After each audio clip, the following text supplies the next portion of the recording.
Well, hello, everybody, and welcome again to the Java Champions Conference. Here with us, we have Fabiane. I think that's the right pronunciation. She's currently located at Sao Paulo. She's a Java champion since a lot of years, and she also the chief data scientist at Tail, in which he does a lot of, I think, big data engineering, and cool stuff with Java. So, Fabian, welcome with us, and the presentation is yours now. Thanks, Victor. Let me just share my slides here and can start.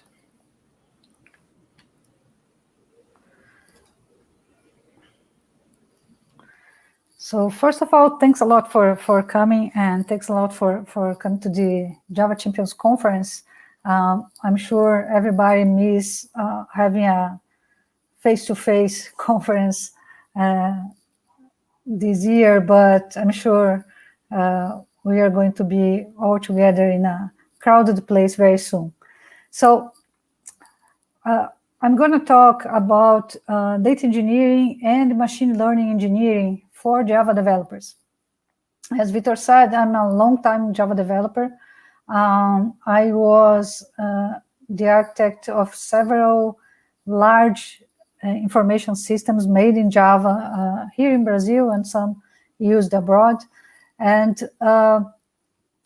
for the last 8 years, I've been working with data science. And data science is a complete different world than doing regular information systems as I was used to do before. When I started with data science 8 years ago, everything was just starting. There are not many tools available yet. There are the field is a lot more sophisticated right now. But for me, it was very interesting coming from a Java background to see how this field evolved and how the problems we have now are pretty much similar to the problems we used to have or still have in very large Java projects.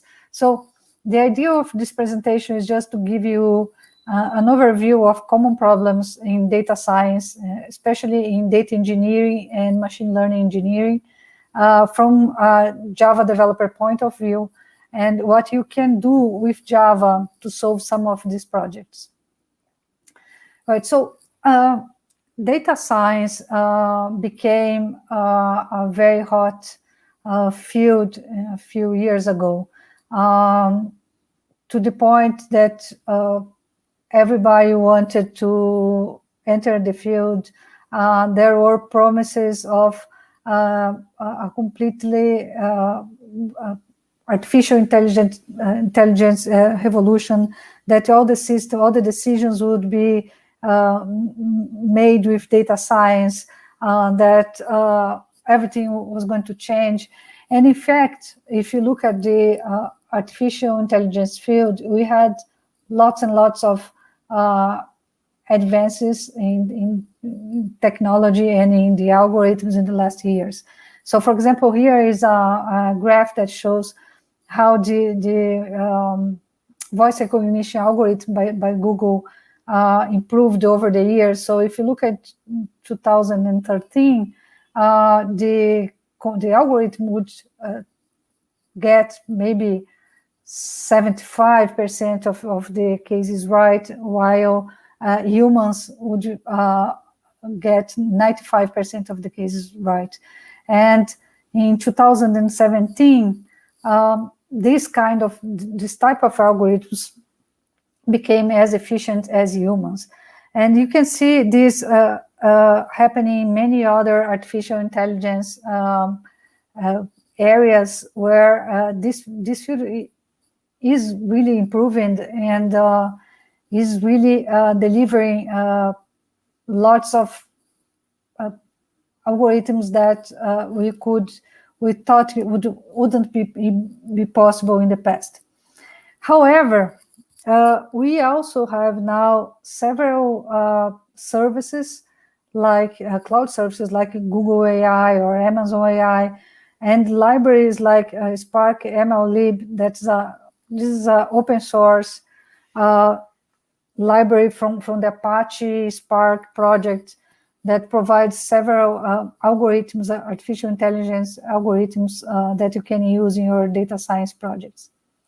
So since these companies worked so much and invested so much in these AI algorithms, right now it's very hard to have a problem that you have to design or create your own algorithm. Usually what you do in data science is to choose the right algorithm and tune it and provide the data the algorithm needs to achieve a particular result. And since these companies and these developers already created several very efficient algorithms, it's a very common setup to start your project not worrying about creating algorithms, but providing data that these algorithms can solve the problems, right? So there is also a problem that in the last few years, people started to realize that there was something wrong with data science. All the promise of changing the way we made decisions or change the way that, I don't know, supply chain was made, everything was going to change with data science. And many companies that try to use data science to discover that the value that they could get from data science was very hard to achieve, right? Despite having all these fantastic AI algorithms available. So what's the problem with data science? Why we are not delivering as many good data science systems as we thought we would be doing by now?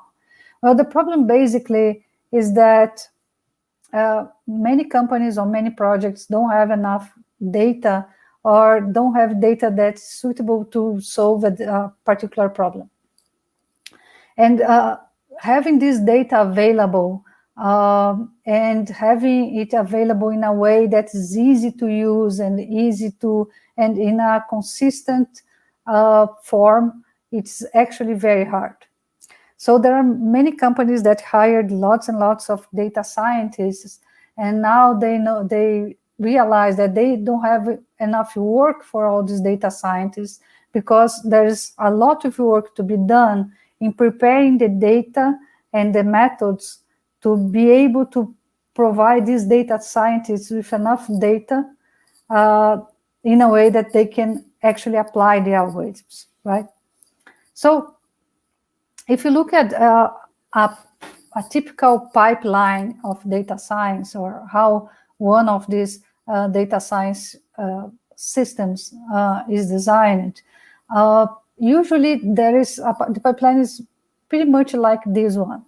It can change a little bit from setup to setup, but it's more or less touches some of these layers.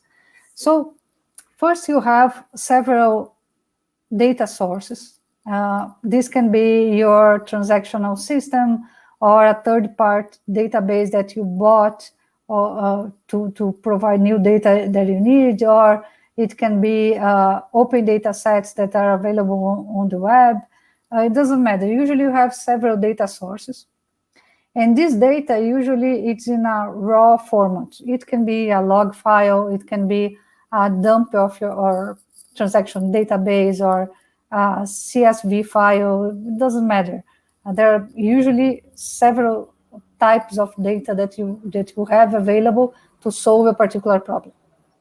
The problem is that usually this raw data is not in a format that allows you to use it directly with your algorithms. Many times you need to clean this data to remove the data that is invalid, or you probably have to do some kind of transformations. So for example, if you have a log file with all your website access and you want to do some simple average per day, you're probably not going to store your whole log file that's going to be maybe gigabytes per day.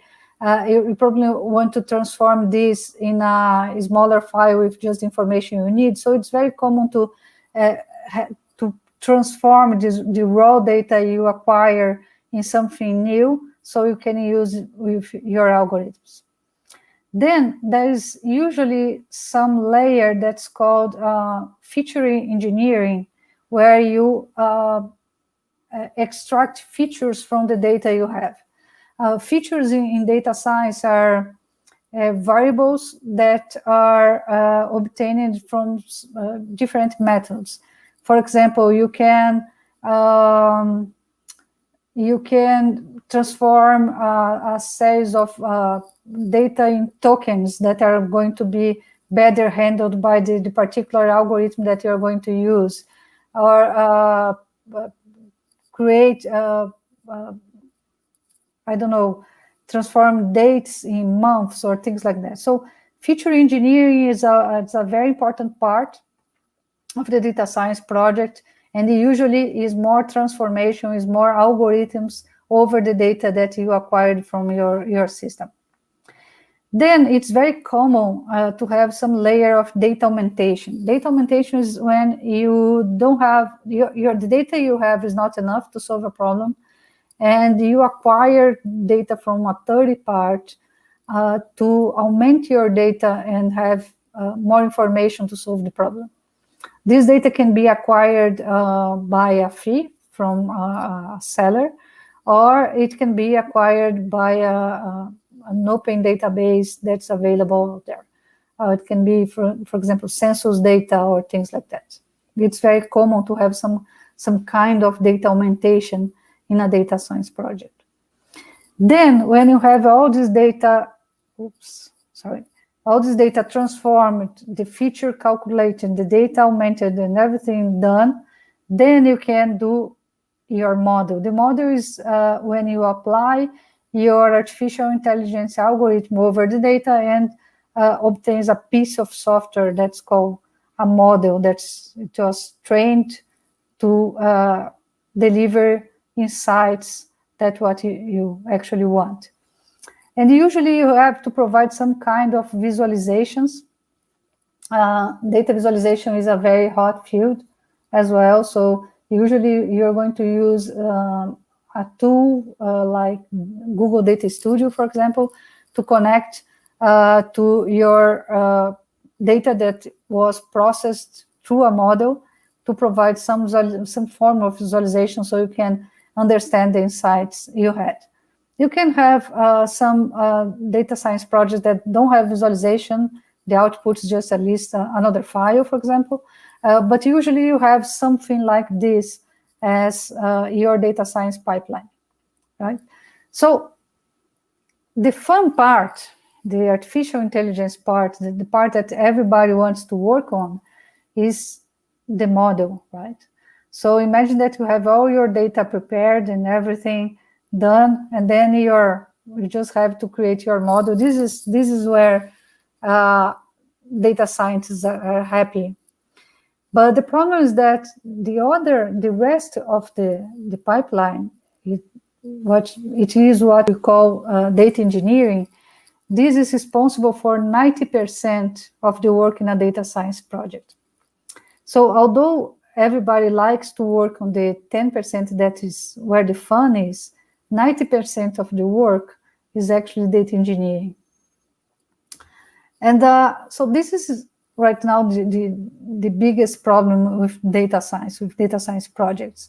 Although 90% of the work is done in data engineering tasks, the AI part evolved a lot, and the data engineering part didn't evolve as much. It's still very, it needs of several pieces of software to work together so we can actually put everything together and have a good data engineering pipeline, right? So as a comparison, I looked at GitHub and I did a search for machine learning some time ago. Probably if you looked right now, the numbers are going to be bigger. But you can see the number of projects on machine learning and compare this with projects that touch some parts of the rest of the pipeline. So if you look for data engineering, feature engineering, or data lake, you're going to see that there are a lot less projects in the 90% of the work than investment in machine learning, which is only 10% of the job. So that's the biggest problem with data science right now, that the 90% of the problem, that's data engineering, is still depends a lot of programming, and there are not many tools that solve this from everything. Usually you need to get pieces of software to solve several parts of the problem. So if you see one of these pipelines and you think as a Java developer, you probably think that this is not so hard to implement, right? So if you want to extract data from transaction data sources, you're going to do some kind of script to read the database, and then you do some simple Java program to process these files and transform it and do some kind of cleaning, and then you can compute the features. It's not hard to do one of these pipelines, right? What is hard is doing this at scale, right? So usually when you have a data science company or data science projects to make, you are not going to do just one of these pipelines. Usually you have to do maybe tens or hundreds of these pipelines. And you have to run these pipelines all the time, usually over a very large data set, or several data sets. And you need to have other kind of architecture as opposed to just a simple Java software to implement these pipelines. So just to give you an idea, in my company, we process 3.5 billion new records per day, right? And we execute more than 4,000 pipelines per day. So imagine that if you do this by hand or doing this in a simple Java software, it would be very hard. So we need to have some other tools to do that. There's if you go online and try to do a data science tutorial, you're probably going to find something that what we call the data science fictional world. So usually when you go to one of these tutorials, you have a problem, and then you have step-by-step how to solve it using tools like Apache Spark, or maybe one of the cloud tools available out there to do distributed processing. But usually in this fictional world, there is no big data or legacy code. Usually when you see these problems, the data is not small, but it's not as big as you're going to find in the real world. And nobody thinks about what you do with your legacy code. So imagine that, especially for Java developers, you probably have lots and lots of code produced by your company. And several pieces of these codes you probably use for validate information you have, or to validate the data you enter in your transactional system. So it would be interesting if you could leverage this legacy code that you already have to transform your data or to validate the data you have. Another thing that is very common in data science projects in the fictional world is that after you finish your experiments, the job is done, which is not true. So if you look at the tutorials, usually they are going to end when you run your algorithm or you're training your model, and then you have a model, and then it's done. Then it's not done, because you have to do something with this model, which usually means that you are going to have to create another piece of software to be able to run the model over the data in a timely basis. So once a day, or maybe once a week, or maybe once an hour, depending on the problem you want to solve. And another thing that it seems very common in the fictional world for data science is that everybody has a data lake with all the data you need. So, and this is not true. Creating a data lake is one of the hardest tasks in data science, and it's not easy to organize. And there are tools that solve this problem, but they don't solve the problem completely yet. So how is the real world? In the real world, usually you have lots of data and lots of legacy, usually Java code, right? You need tools to experiment with the data, to test, to deploy, and to catalog machine learning models. If you just train the model, what you're going to do with that model? How do you know in an organization how this model was created and what models are available and all that? We need good tools to catalog and build a data lake. This is not easily accomplished.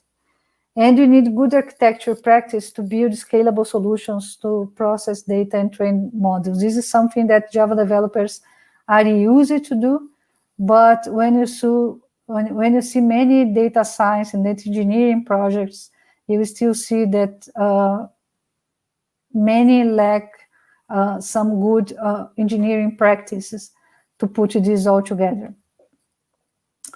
So in Java, I think the most used tool for doing distributed process and data science projects are Apache Spark. So Apache Spark is a open source tool that is very well done. It's very stable. There are several cloud offers that offer Spark, Apache Spark clusters out there, so you don't really need to install your own, to create your own Spark installation, although it's not hard. If you want, you can do. There are several Docker images that provide Spark also, so it's very easy to create a development environment for Java. And Apache Spark has 2 sub-projects that are going to be very interesting in this journey of trying to make data engineering better in your organization. One of them is Spark SQL. So Spark SQL is a SQL-like language to explore data.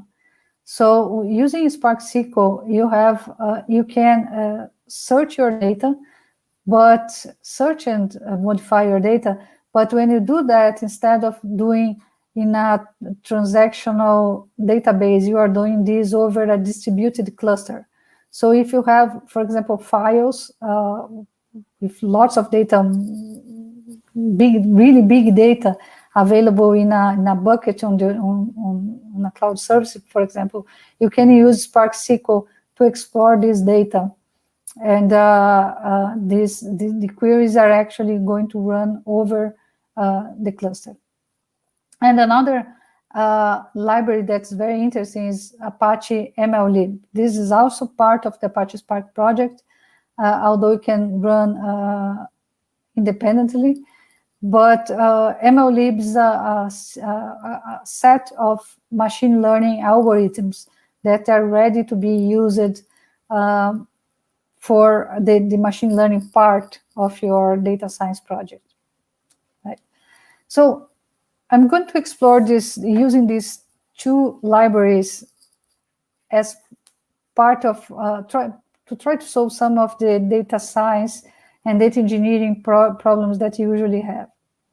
So, as I told you, nobody thinks when you look at tutorials how to handle the legacy code you have, or how to provide to data engineers code that can be reused. So it's very common in data science projects. You see people creating functions again, or trying to create from zero solutions to solve the particular problem for that data science project. But what would be interesting is, besides having a data lake, is to have some kind of code lake. What I mean by that? So take a look at Spark SQL. So this is a simple code in Spark SQL. It's a Scala code, right? You can do it in pure Java as well. But what I'm doing in this code here is I'm just reading a CSV file that's stored somewhere, and then I'm filtering this file with some conditions, and then writing this file back to a new file. Right? Very simple, but this just shows you how Spark SQL provides several tools that makes dealing with data very easy and very fast. Of course, when I do, for example, this filter, if this file is 1 terabyte, for example, probably this is going to run. This is going to run over a Spark cluster, and it's going to be split in several smaller processes to process it harder and then faster, and then you have the solution in a fraction of the time later. Right, so this is Spark SQL, but something that is better than Spark SQL is using Spark SQL with your code. So it's easy and totally possible extending Spark SQL with user-defined functions in Java. So for example, here I created a Spark geohash function. This is a Java class actually. And I can register this class as a function that can later be used in my Spark SQL code, right? So here I'm just calling my Java function from a Spark SQL code, and this is going to run in a Spark cluster. So using this technique, I can actually use all the Java code I have and create functions that are used for my business, for my class of problems, and make this code lake or this library of functions available to all the data scientists or the data engineers. This is going to speed the process of creating data pipelines a lot, and you can start using your legacy code and calling them from Java. So you can do this creating a series of plugins that are going to be visible from Spark SQL. And there are 3 types of plugins that I think are very useful in this kind of project. One is creating semantic data types, then creating transformations and aggregations. Talking about semantic data types first. So when you read a file from Spark SQL, Spark SQL tries to infer the schema from the file. So for example, in this case, it inferred that all my fields are strings, right? So everything is going to be a text. That's not actually right. So I can say, no, this is my schema. For example, the second field is not a string, it's a long. And then when I read the file, I pass the schema that I want. So when Spark reads the file, it actually validates the data that's that is going to be read. So if I have a data that's not a long, it's a string, it's going to be invalid, and it's not going to be read. So the first time of cleaning the data can be done just by adding a schema to the Spark SQL read command, right? But having just string types, long types, double is not enough for doing actual advanced cleaning and validation. It's very easy to create a new data type. For example, here I created a SSN Spark type, which is very simple. You just have to implement a particular interface in Java. And then you can use this data type that you created as part of your schema. So for example, here I'm saying that my schema has a field called SSN, and its type is SSN Spark type. That's the class I created, which means that when I read the file, if I have a field that's supposed to be an SSN number and it is not a valid SSN number, the validation is going to be done automatically by Spark SQL and I read the file, right? So what's the advantage of having these semantic fields? And you can create several different type of fields depending on your business rules. For example, you can create a field that is a person name, so you can automatically validate if a person name is valid, or date of birth, or salary. You can have several data types depending on how you're going to use your data. So once you have data types with semantic, this can change totally how you create your data pipelines. First, you can have type detectors. Usually when you receive a file in a data science project, many times you don't know what's in that file. For example, you can look, usually the way that people find out which data is in a particular column is just looking at the data. This is very common. So sometimes you look and you see a date in a column, but you don't know if that is actually a date or it can be something, some type of code, you don't know. So if you have semantic data types, you can create very easily type detectors, and then instead of trying to guess which information is in each field of the file, you can just do this in a smarter way and detect automatically the type and saying, it seems that this column has dates of birth, or this column seems to have a person name. So you can use this to make the task of creating your data lake and create your data catalog easier. Another thing that the semantic data types can help with privacy, especially with regulations like GDPR.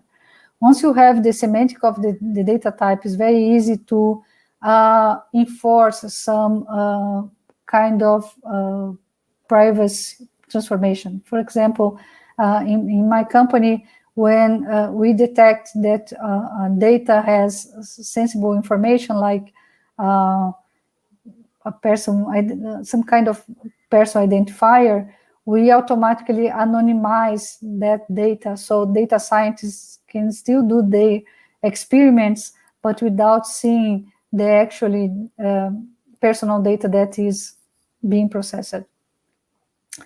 And you can also have automatic validation, as I told you before, and something that is more advanced, but you could have automatic feature engineering for some parts of data. So some data, you can detect that this data is very, there's this particular feature engineering method that applies to this data, and then do this automatically. This is something more advanced. There are several researchers trying to do automatic feature engineering, is still something that people is working on, but it is something that we're probably going to see in the future. So once you have semantic data types, some part of your data cleaning is done automatically, but you still probably have to do some kind of transformation. And transformations are also very easy to implement using Spark SQL. You just have to create a Java class like this one that implements a particular interface. So user-defined functions, there are interface for one parameter, 2 parameters, 3 parameters like this one. And then you just have to implement the call method. And as you can see, I implemented this function here using legacy code. So the geohash class that is called from the call method is actually a legacy Java class that I had. So using this technique, you could use all your legacy Java code and all the libraries that you have out there, open source libraries that you're used to use, and encapsulate them in Spark functions. And then you can actually call these functions from a Spark SQL command. So this way, you can use all your Java skills to make your data pipelines easier to make. Usually when you have complex processing, you can do this in Java. You can create the libraries, you can use third-party libraries and just call them from Spark's context. This means that this function is going to be actually executed in a distributed cluster. So you're going to be able to apply this to a very large data set in the cloud or in a cluster that you installed, right? So it's very powerful. It's a very interesting way to leverage the Java code you already have and make your pipelines easier to make. So there's one of the biggest problems in data science projects is the gap between experimentation and production.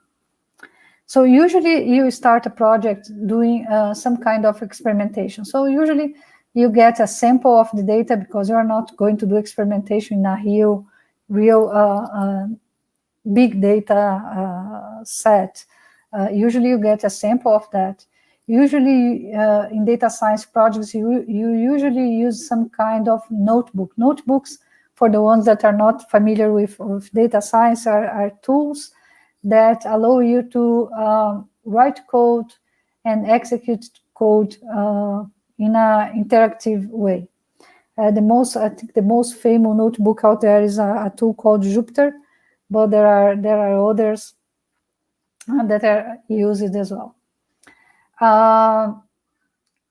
And when you go to production, usually things don't run as you do in experimentation. Usually you have big data instead of just a sample. Usually you have some kind of schedule because you're going to run your pipelines multiple times. And usually the execution is done in batch, although sometimes you execute in real time. And when you go to production, you have to worry about logging, for example. That's something you don't need when you're doing experimentation. So this gap is not easy to solve. So this is a notebook. It's not Jupyter. It's another one called Spark Notebook, but it's very, very similar to Jupyter. That is the most famous one. So usually in notebooks, you have a code that you can write, and then you just press play and you can see the result of this code.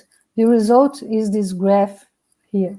So this way is very easy to do experimentations. You just write code, press play, see what happens, and then in the end you can have several commands that use as input the output of a previous cell, and then in the end you have a a kind of a recipe of what your pipeline should be. One of the problems of using notebooks is that you need to have access to your data lake, especially the samples, and you would like to have access to your code lake or to your functions so you can process this. This is not out of the box. If you look at Jupyter, for example, there's no, for example, a search for the data sets available in your data lake. So this is something that you have to implement. But once you have this integrated, it's a very powerful tool, right? So if you look at this output here, you can see that when you press play, you have the result. If you look at the file behind this is a JSON file, and you can see that you have the cell, you have the code that was executed, and you have the output saved in the same JSON file.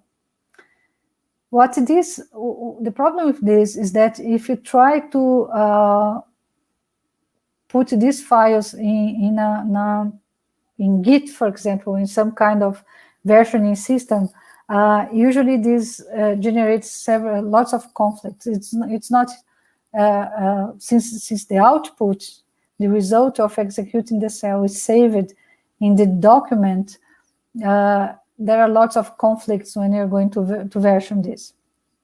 On the other side, if you look at this, at how these files work, you have the output saved in the file. So this means that you have also the log of what this execution was. So one thing that is very common is to create, going back here, is to do all your experimentation using samples and using notebooks. And once you finished, you just give this notebook to a developer that is going to code this, getting all these cells and putting this in actually code to execute the pipeline in a timely way. This obviously it's not very scalable. It's not very efficient. So one approach that some companies are using is to get the notebook file, this JSON file, add some form of parameter and some form of scheduler, and execute the actual notebook file in production. This is very powerful, and this is a possible architecture that you could use. So usually you have some kind of scheduler. You have a GUI of pipelines. Usually you need this because you have to acquire some sort of lock from the data lake, and then you execute the pipeline. This is going to be executed using parameters sent to the Spark cluster, and then in the end, you're going to have several different copies of the executed pipeline, which means that the notebook acts as a template for your data pipeline. And the output is actually, in this case, the output is actually being a good thing, because you can save the resulting file, the result notebook file, as your log, your execution log. So it's a very powerful architecture that can solve the problem of this gap between experimentation and production. Well, this is how good it's a good architecture. That's something that we as Java developers can use, can implement, but there are something that is not well solved yet. And you have to talk about it, which is data lineage. So data lineage is keeping the history of the data, so you can track back from where the data came from. So imagine that you have several data sets. These data sets have transformations and became another data set. And it's very common after some time you don't know where that data set came from, what was the permission you had to use that data set, or what algorithm was used to produce it. So data lineage is a tool that keeps track of all the transformations and how the data was produced over time, right? There are very, very few tools that can do this well, although I've seen several more attention to this subject. But usually, if you're going to do this in data science, probably you're going to have to develop some kind of data lineage that solves this problem well, right? But it's something that you have to be worried about. So this is data engineering, but there's another field that became that had more attention in the last few years, and it's called machine learning engineering.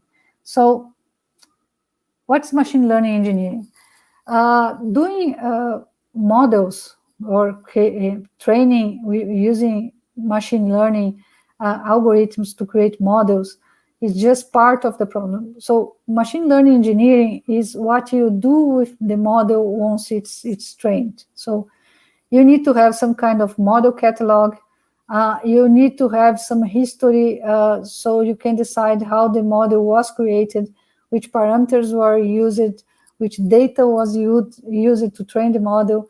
You need some kind of model versioning so you can go back and maybe recover a model that was used before because the new model is not behaving well, things like that. And you need to have some process to execute the model as well. If you look at this three first items here, this looks a lot of artifacts like were used to use in Java, right? So if you look at Maven artifacts, for example, it's not very different than a model catalog with parameters and model version. The difference is that we need more information in tools like Nexus, for example, or Artifact to be able to store models over there as well. But we have experience in Java on how to do that, and I can see that in the future, probably one of these tools are going to be able to solve the model catalog problem as well.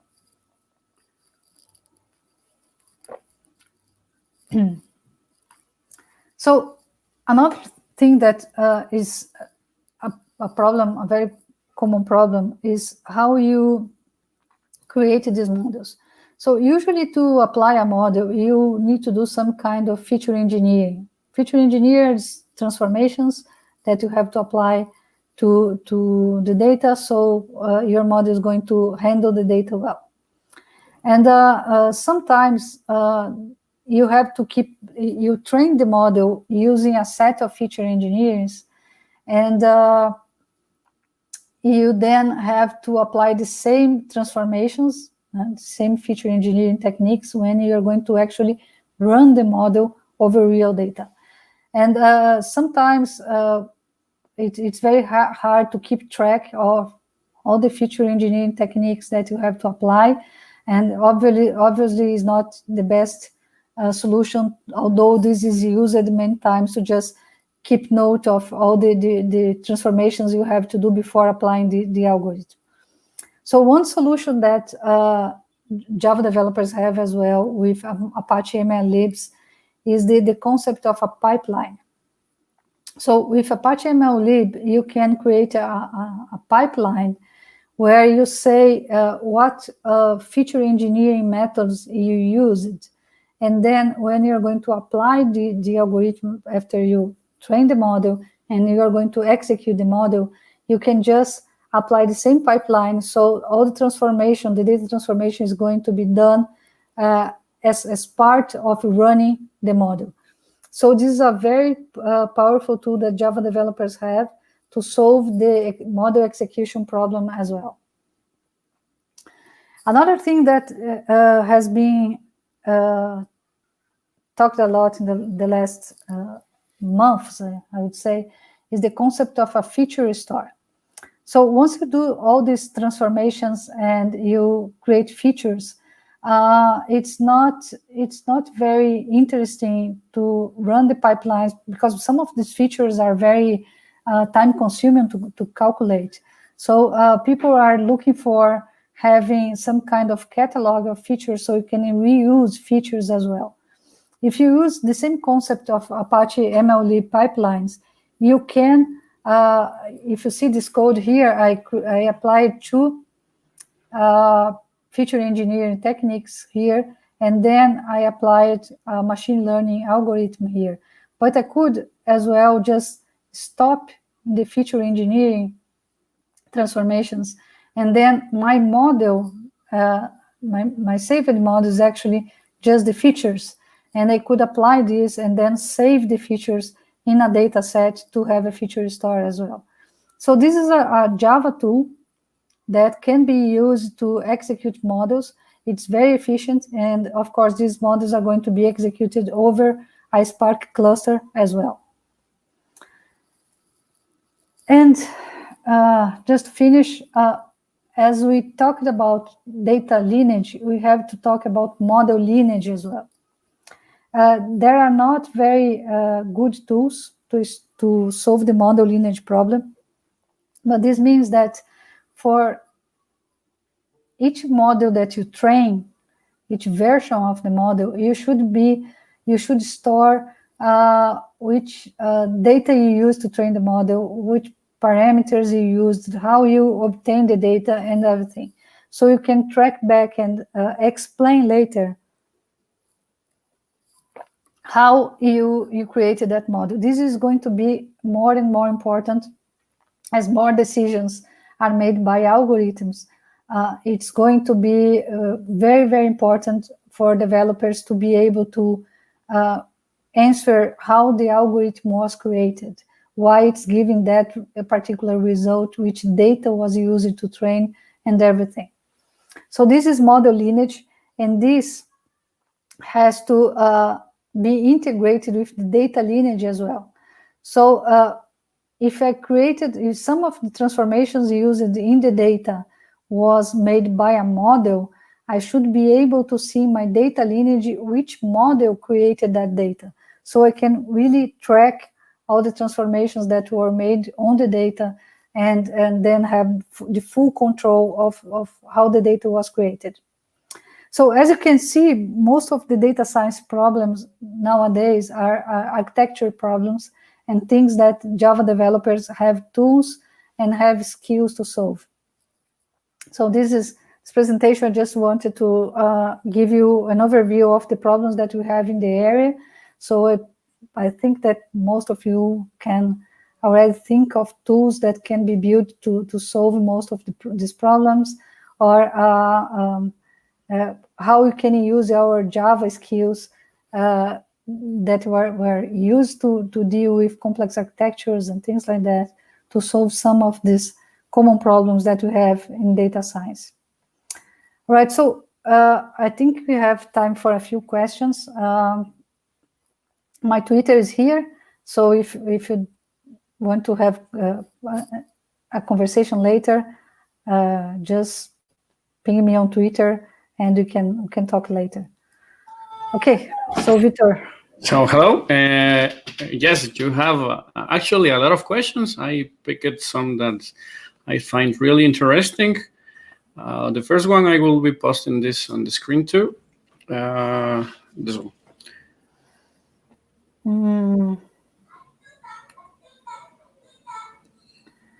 Okay, so the question it's about financial instruments and credits.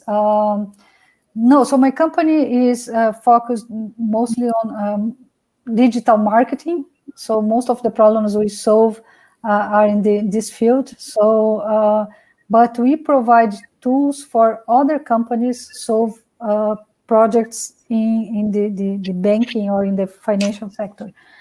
So my company, just explaining, we have two set of products. One product is for solving marketing problems. We created our pipelines to solve this kind of problems. But we have also our data engineering infrastructure available so other companies can solve their problems as well. And these other companies are solving financial problems using our infrastructure, but not. I particularly never worked on risk assessment or these kind of problems. Okay, I have a second question. This is more general, I guess, about machine learning libraries. Java libraries we recommend for learning machine learning. So for learning machine learning, I think MLlib, the Apache MLlib is probably the best library out there. There are others if you want to go to a particular algorithm, but I think probably MLlib is a good way to start. There's a very good documentation. It's very well done, and it's very easy to understand. Okay, that's actually quite a good recommendation. I have also a comment. I would like to see the response to this. Jupyter notebooks are also an efficient method of code reuse. Yes, that's true. So one of the problems, there are several problems with Jupyter when you're trying to use in a real world scenario, right? I don't know if you have time to talk about everything, but I will just try to be brief. So the first problem is that how do you integrate your Jupyter notebook with your infrastructure, with your data lake, so you can find your data sets and your data catalog, how you do that, right? So in my company, we created a kind of layer over the notebooks, but we don't use Jupyter notebooks. We use Spark notebooks just because it was easier for us to integrate. But it's the same JSON files, the same concept, the same everything. So that was the only way you could provide some kind of interface where you could search your data catalog and find your data sets available, so you could actually integrate with your data lake. So first problem from Jupyter is how you integrate with your data catalog and how you provide security, for example, that the data scientists are going to have access only to the data sets that they have permission to see. The other problems is how you are going to version the Jupyter file, because Jupyter file is a JSON file that every time you execute it, it saves the output as well. So when you put on Git, for example, and everybody share, you should share only the code, but not the output. So it's complicated. Lots of people actually copy and paste code. It's not easy to have access to your legacy code, so you can use in your notebook. So there are several problems when you go to the real world, but it still is the most used tool for doing experimentations. You can, with some degree of customizing and architecture, you can solve most of these problems.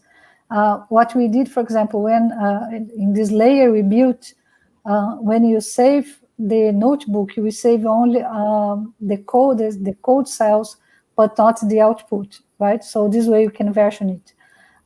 We create this layer that allows us to access the data lake with all the security checks and everything. We integrated with our code libraries, so you could have access to our library of functions and this kind of thing. So there are lots of problems using Jupyter in production because you have to take care of this, but still is a very powerful tool. It's the most used tool in data science. And it's very hard to find a company that's is doing data science and not using some kind of notebook, for example. Okay, I think we have time for one more question because the other session is starting. I'll pick this one. Do you have data structure patterns can clearly show that data? How do you verify that your machine learning was correct? That's a very good question, and there's a whole field of machine learning on how to validate models. Depending on the model you are or the class of algorithm that you are using, there are different validation techniques. So, for example, if you are doing supervised learning, it's very common to have training data and testing data that you can use to check if your algorithm is getting things right. And then you have a threshold of what you accept as right or not. But depending on if you are using unsupervised learning, then the techniques are not so easy to do. So this is a very long question to answer in 1 minute. It depends on the techniques you are using, but it's a very complex field in machine learning. Okay. Well, thank you. I think I speak for everyone. This was a really good question. At least for me, the session by itself, I learned a lot. So thank you, Fabian, for joining us. And thank you to all people in-house that are following this session. Please don't miss the next sessions because we also have another topics already running. So see you in another conference. Thanks.